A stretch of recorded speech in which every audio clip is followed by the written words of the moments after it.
Sən qəbul olunan ili bəs, sizin universitet, daha doğrusu sizin ixtisasa keçid balı nə qədər idi? Bizim ixtisası keçid balımız 414 bal təşkil edirdi. Mən qəbul oldum. Bəs qrupda bal aralığı deyək nə qədər idi?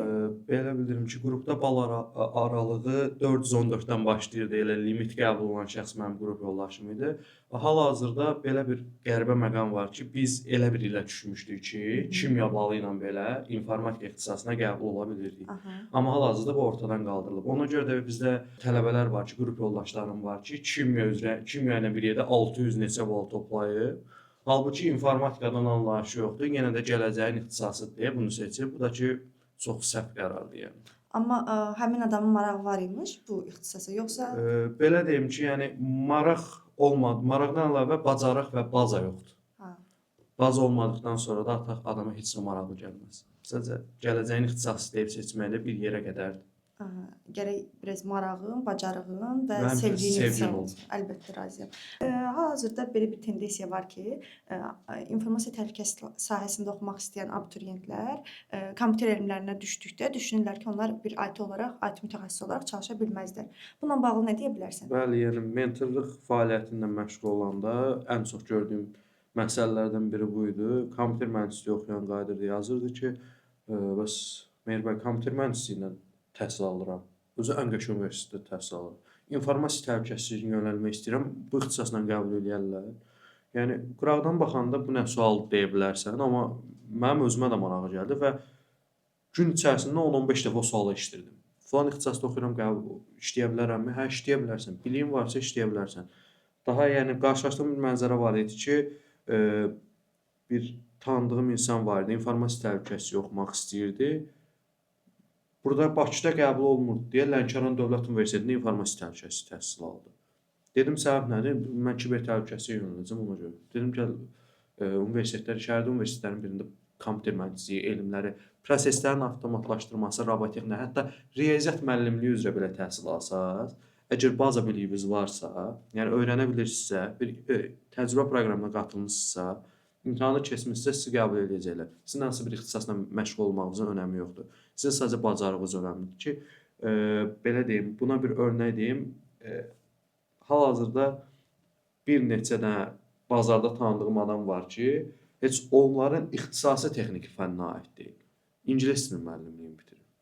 Amma həvəsi olub kiber təhlükəsizliyin baza anlayışını öyrənib, daha sonra Azərbaycan Kiber Təhlükəsizliyi Mərkəzində imtahan verib, orada da əsas C1, B2 arası bir İngilis dili bacarıqdır. Bu zaten İngilis dili müəllimliyini bitirib.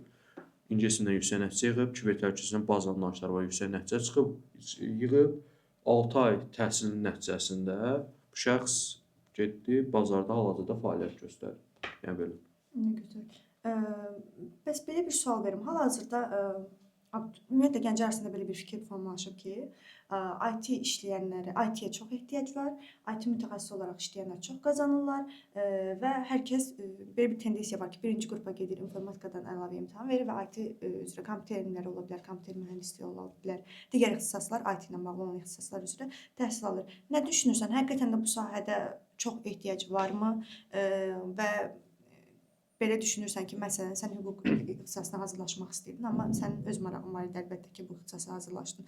Bəziləri isə bu sahəyə maraq var və bu sahədə həqiqətən də yaxşı iş imkanları var deyə bu sahəyə hazırlaşmağı düşünürlər. Həqiqətən belədirmi, yoxsa rəqabətlilik çoxdur? Bir də sualımın bir hissəsi də bundan ibarətdir ki, mən hal-hazırda işləyirəm və mən bilirəm ki, artıq proqramlaşdırma və digər sahələri müəyyən bir süni intellekt vasitəsilə 1-2 developerın məsələn işini süni intellekt 15 dəqiqə, 20 dəqiqə yığıb verə bilir. Bu sahədə bunun da bir təsiri olurmu iş imkanlarına? Belə deyim ki, hal-hazırda süni intellektin inkişafı IT-yə universitetlərdə ayrılan yer və məzun sayının çoxluğu bazarda yüksək dərəcəli rəqabətdir. Yəni bazarda işə qəbul olmaq IT. Əvvəllər böyüklərimizdən eşidirik ki, hüququ qurtarmaq asandır deyə hüquqdan sonra işə düzəlmək çətindir. Hal-hazırda hüquqla IT sektorunu yan-yana qoysaq, IT bazarı daha çaxnaşmalıdır. Hüquqdan sonra bir işə düzələ bilərsən, amma IT sektorunda mühəndis olub, mütəxəssis, daha doğrusu deməyək, IT sektorunda junior olub hər hansı bir şey eləyə bilmərsən. Yəni hər hansı bir şeyə, mən girəcəm, nağd deyə bilmərsən.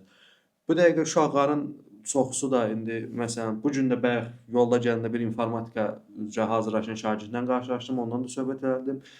Dedim kompüterdən başın çıxır. Ya deyir point blank oynaya bilirəm. Yəni bu qədər kafi deyil də sən niyə özün bədbəxt? Həqiqətən IT sektorun girmək istəyirsinizsə, oxumaq istəyirsinizsə, amma sevginiz, marağınız yoxdursa özünüzü bədbəxt eləyərsiniz. Nə qədər rahat görünə bilər sizə. Yəni ay həftə içi 5 gün işdə olacam. Filan vaxtı gedib filan vaxtı qayıdacam. Ondan sonra məsələn rahat olacam. Elə bir şey yoxdur. Tutam sən sokan haysənsə bir də gördün səhər simensən, gecə saat 3-də yıxdılar, gəl atak olub. Və developersənsə məsələn bir problem olubsa, deadline-a yaxın bir də təzədən çağırdılar səni. Rahatçılıq yoxdur. Ona görə də bu sahəni sevmirsənsə, bu sahədə heç o xoşbəxt ola bilmərsən. Yəni əsas məqam budur.